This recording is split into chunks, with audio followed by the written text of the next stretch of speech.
Okay, so this one is just about parallel lines and planes. I don't think you're going to find this that difficult.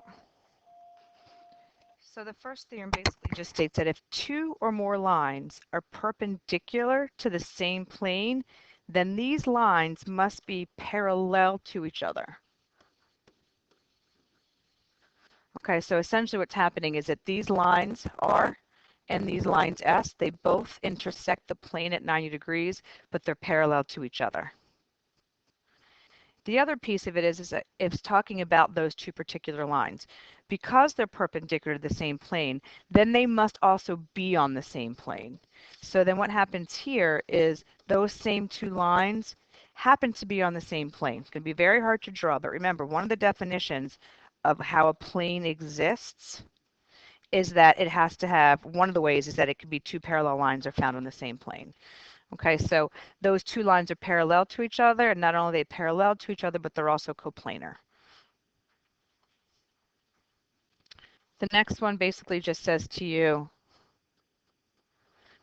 if each of two lines is parallel to a third, in other words, if A is parallel to B, and let's say C is parallel to B, then those lines happen to all be parallel to each other.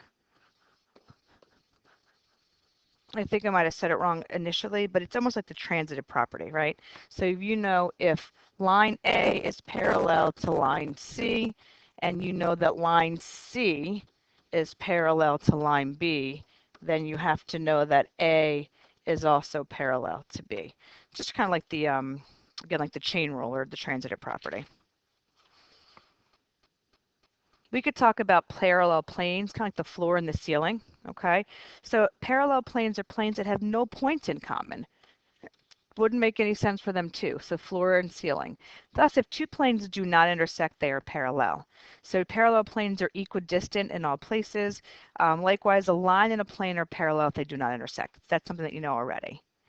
So this one says, okay, well, if two planes are perpendicular to the same line, then they happen to be parallel to each other. And I think that should make sense too, right? So I know that line B is going to be perpendicular to plane M at X. Line B is perpendicular to plane R at Y. Well, then R and M planes have to be parallel to one another. Okay? Nothing major. This guy, the last one. If two parallel planes are intersected by a third plane, then the lines of intersection that are formed are parallel to each other.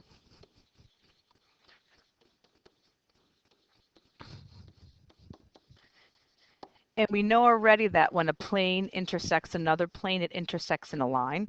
So what ends up happening is if I've got parallel planes M and N, right, floor and ceiling, and I chop that down with a wall, well, that wall is going to create line A in my ceiling. That wall is going to create line B in my floor. And those two lines that were created are parallel to one another. That's it. Okay? You should be fine.